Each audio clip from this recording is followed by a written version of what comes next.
Hello,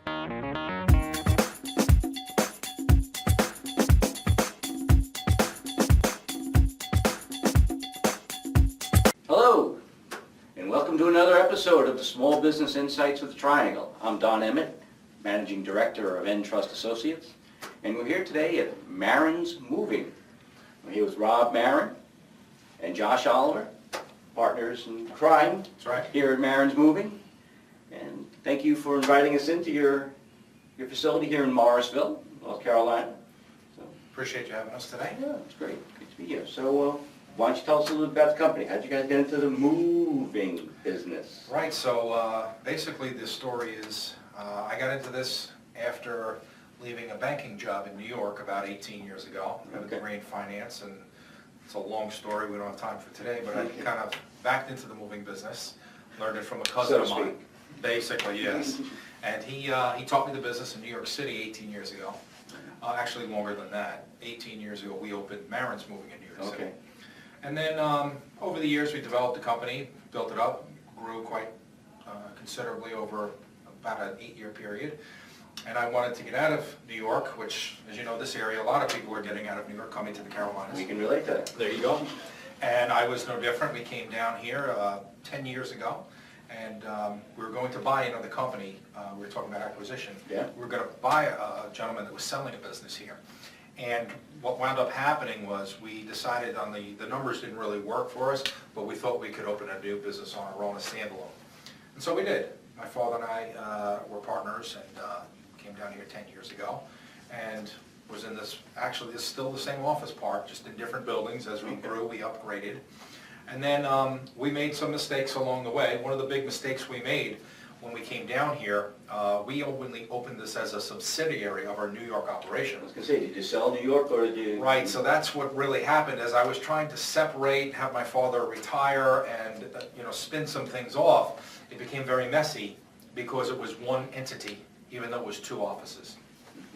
We did that about 1.5 years ago. Josh and I met. We had a mutual friend, Josh's sister, who I had known and done business with for years, and I was looking for someone to run the operation more than a partner. But after Josh and I had talked several times and interviewed with each other, Josh came in as a full partner. He owns a quarter of the company now, and that was 1 year ago.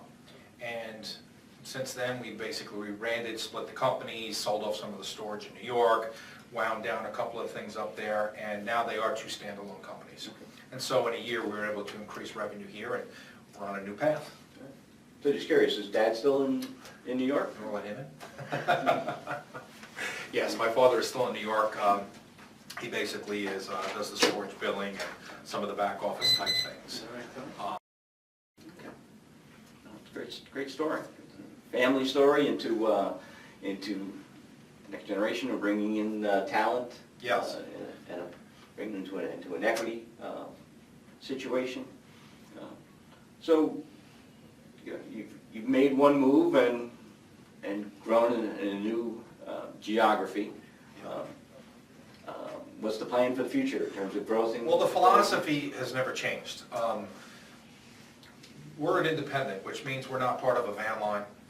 So we do all of our own work. If we go to Miami, we don't sell to somebody else. Josh and I handle all of the logistics of that. In fact, I handle more of the sales end, and Josh handles a lot of the operational end, which is great because it's really where we're both gifted in those separate areas. So I'll book a job, but Josh will get it covered. And so since we're an independent, we have our own drivers, our own employees. We'll send the guys down to Miami, up to New York, and back and forth like that.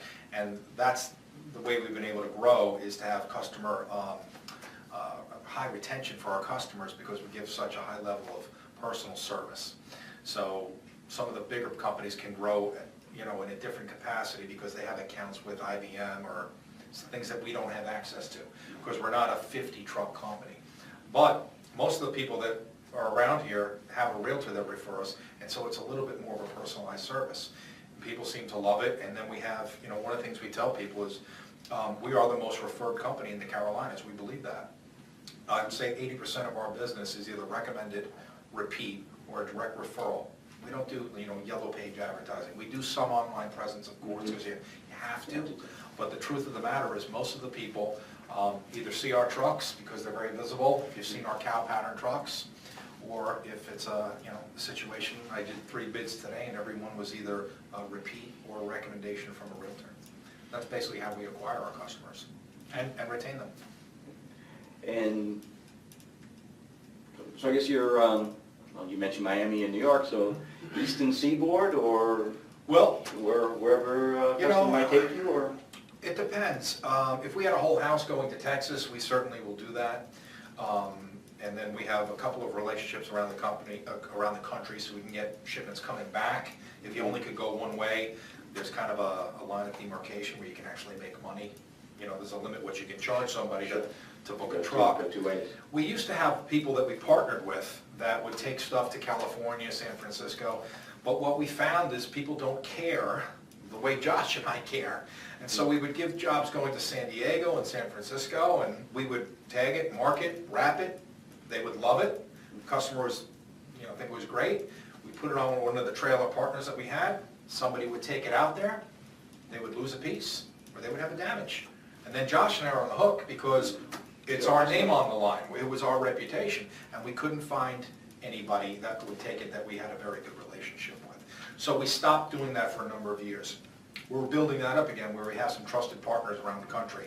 In fact, the next growth stage we'll have is we'll have our own office in, say, Dallas, Austin, Houston, Santa Clara, somewhere like San Jose, and then we'll book them coming back with our own system. That's the future growth of Marrins. Okay. But we have a few strategic partners around the country right now, so we will book jobs to the coast where we would. In fact, we have a job next week from San Francisco coming here, and we have one we're taking to Portland, Oregon from Raleigh. We're doing it ourselves because we have a lot of go-between now. I gotta believe the pipeline to New York, the North Carolina pipeline has gotta be it's a good robust mix with all the all the Northeasterners that have Sure. found the joys of the Triangle and the Piedmont area. Absolutely.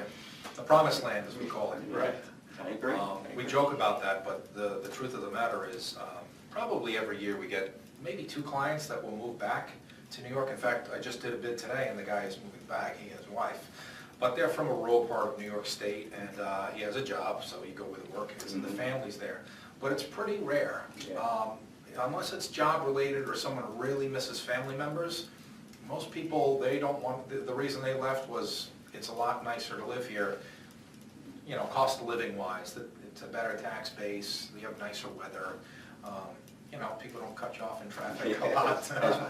It's a lot of benefits, so it's not just about, but really is a quality of living in the Carolinas that I think most people really. I'm thinking that your business is somewhat labor intensive. It's like Absolutely. It's a couple of guys and a truck. Sure. So attracting, retaining, and maintaining good quality employees got to be one of your primary challenges and. Challenge is a good word. And joys, or how you differentiate yourself. What would you say is your employee acquisition It's a retention great strategy? question. We battle with this all the time. In fact, one of our things that do differentiate us from most other movers is one of the insurance companies we use. We partner with them, and we have made a deal that we will not hire anyone that actually has a felony conviction.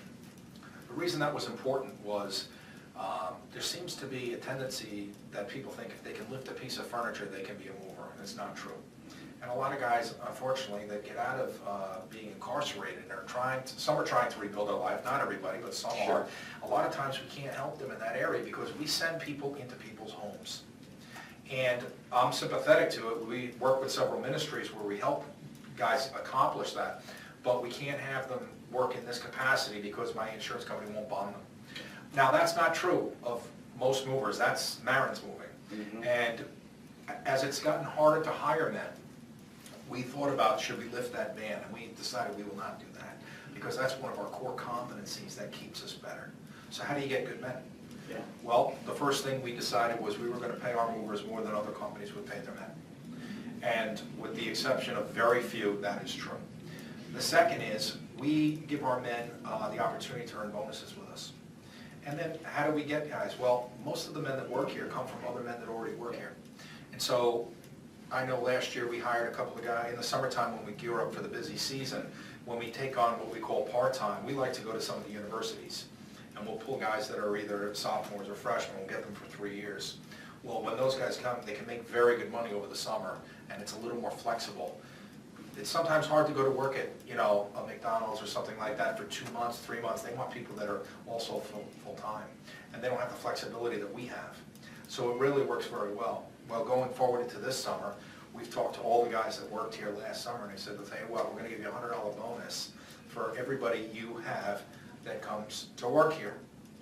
So we had to put a little caveat to that. We had to say, okay, listen, you're not just going to go out and recruit people off the street. This is someone who's going to work with you on the truck, working on the stairs, loading a truck, unloading it. Can my cousin work here? Yeah, if you would work with him and we like him, yes, your cousin He's got your back and you got his back. Absolutely. You gotta qualify. You have to qualify. Yeah. And it really has been a very good strategy for us because they bring in guys that they're friends with. And listen, especially the college guys, we tell them, we're not looking for your drinking buddy. Okay, we're looking for a guy who works hard. And if you don't think that he'd work well on a truck, because moving is a very hard job. Yeah. And they earn it. They earn the money. I mean, it is a back-breaking job. This is North Carolina. It's very hot in the summer. It's cold out today. We go to Northern cities on load. You have to be a bit resilient. But most of the guys that come in, they're easy to train if they have some college background, and they're looking to make the money so they can buy books or even put their way through school. And it's an excellent summer job. So that's how we keep most of the guys. That's a great strategy. In terms of, I'm sure in your banking career with your dad, I'm sure been a mentor to you. What would you say was the best business advice that you've received in your career? Probably don't get into the moving business. No one actually told me that, otherwise I wouldn't have done it. But I don't know, I've had a lot of advice from mentors over the years. There's a gentleman down here who kind of took me under his wing. I'm about 20 years younger than him, but he's always given me great business advice. One of the ones that really has stuck with me is when I was starting out was, don't despise the days of small beginnings. And the reason for that was, your life goes very fast. I remember when we started in North Carolina, that was literally 10 years ago. It's like that. Yeah. I mean, your life is like a vapor. Literally it is. And so when you get into these things, when you have a young child, you're like, oh, listen, the child will not always cry through the night. One day they'll graduate from high school, God willing. And a business is just like that. Yeah. You start out with one truck, you go through the growing pains, but there's a point where you get to in your life where you think, you know what, I don't want to hate what I do. And we don't hate what we do. We really love what we do. We love helping people. But when you're starting out small, to have a bit of patience, you need to grow your business like you would grow anything else, like it's a living thing. Mm-hmm. And it takes time. You don't get there overnight, and you don't get there through shortcuts. You get there through perseverance and hard work. And we've persevered through a lot. I mean, we don't have time to go through that, but I mean, there are times when, yes, we wanted to quit. When, yes, we didn't want to pursue that. We didn't want to continue. But you pursue it and you continue, and then eventually you get to eat the fruit of your labor. So I think the best advice was early advice I got, where a gentleman told me, look, it won't always be, the grind. There are days it will be enjoyable, but when you're building that foundation, don't despise it, really. That was great advice. That is good advice. So, in addition to that, if you're mentoring, I guess you're somewhat mentoring Sure. Josh here, and what, or our viewing audience, or to a young entrepreneur that may be looking at this video and maybe thinking about starting a business, or what words of wisdom might you pass on? Well, two things probably. The first thing is, and I do this for a lot of the guys that come through here, we tell them that some guys that work here, they'll work here for 20, 30 years. Some guys will work here for 2 years while they're in school, like we just alluded to. Yeah. But if you're here for a week or you're here for 5 years, you need to be the best you are while you're here, the best. And for some of the guys in college, they're going to get a degree and move on to something else, and that's fine. But while you're here, you're going to act like a professional, and you're going to be the best worker, best employee, best teammate of the other members of your team that you can be. And same thing for guys that this is their career. And then the other thing is, if you're an entrepreneur and you're trying to open it, remember that, and I didn't learn this early. it probably took me a good 4 or 5 years to really learn this, is that the people that are on your team will make or break you. I don't care how good an idea you think you have. I don't care how good of an entrepreneur you are or how much money you think you can make. If you don't hire, retain, and keep the best people, you will fail, because businesses are not one-man shows. They're made up of people. And that's the other half of that coin, is remember that the people on your team, they're people. They go through the same thing you go through. They go through financial challenges. They go through boyfriends and girlfriends and deaths and marriage and divorces and children and school, and they have the same challenges that you have. And you have to be, sympathetic to that from time to time, to remember that everybody's going through something. And a lot of times you don't even know what that is. And if you're not careful, you can really be shamed into, because sometimes you'll learn what it is and then think, boy, I really didn't act properly. I should have been more sympathetic to so-and-so or so-and-so, because you didn't realize that, their father was dying of a terminal illness and they couldn't see them, or whatever the case may be. I think that's probably the best advice, is just to remember that you're dealing with human beings. Be the best you can be, and your business is a person. Your business is a living thing. It is. And it takes living things to run your business. And yeah, we have a philosophy, and Josh and I talk about this all the time. Some business owners, some entrepreneurs, they think it's about them making all the money. And listen, if you come up with a great idea and you're an entrepreneur, you probably will make the lion's share of the money in that. But that's secondary. The money is a fruit of doing what you love. Right. Okay, so when you think that you're going to come in and make all the money, that's foolish talk.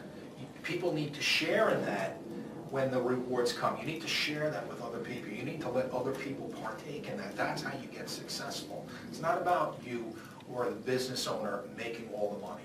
And I think sometimes we actually train our guys and tell them that, because I think a lot of people coming out, especially some of the younger generation, they think, well, I got to work for that guy. One of the things that I think is very funny, I'm 48 years old. Okay, Josh is my younger 30-something here.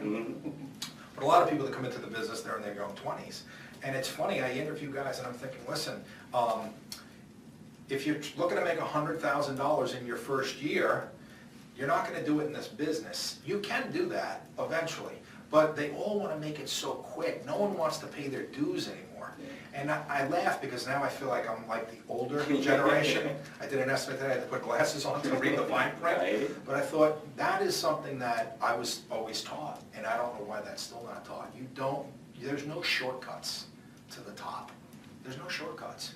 You still have to climb the mountain the same as the guy before you. There's no way up the mountain. You have to accept climbing it. And a lot of the younger guys, unfortunately, you got to kind of break that when they first come in. well, there are guys that hit the lottery, and that's Very the problem. few. That's they see Mark Zuckerberg and things like that, but the tried and true way to get there is to pay your dues. It's incremental.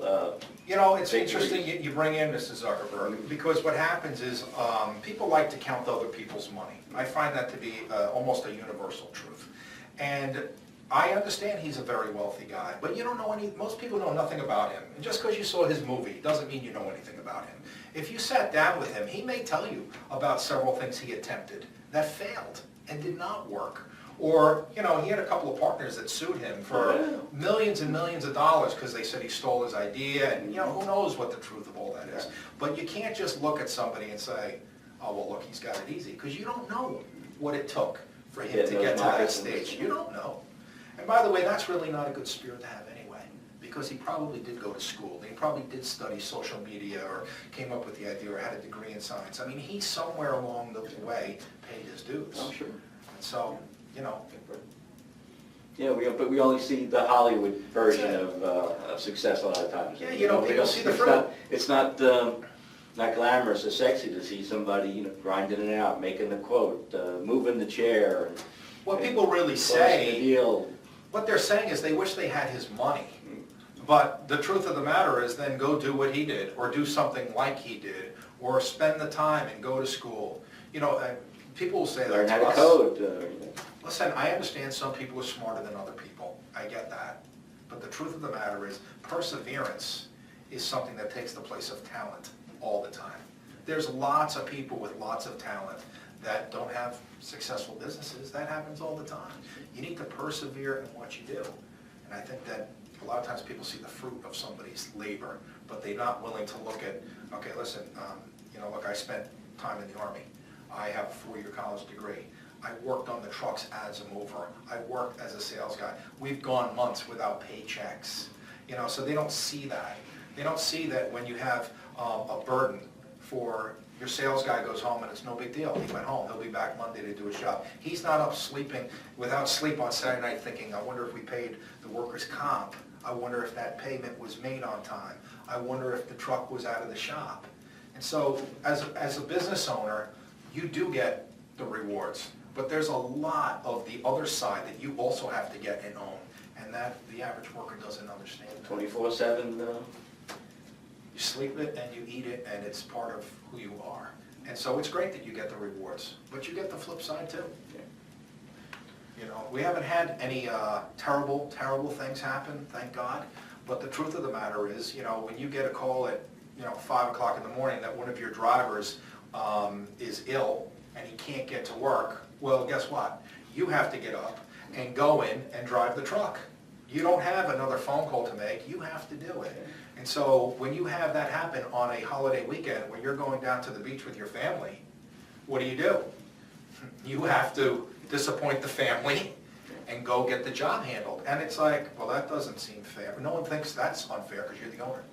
But the truth of the matter is we're human too. Buck stops, That's buck how it stops stops here. So, you get the good with the bad, and people only want to see when you take the good. They don't understand all the, the dark side, as it were, that you can go through, so. Well, that's some great stories and some great advice, Rob. I want to thank you for sharing Well, first, your experience. I want to just say thank you for having us today. I know Josh told me that we were doing this. I wasn't really even sure what it was all about. I know I'm the one who spoke most of the time.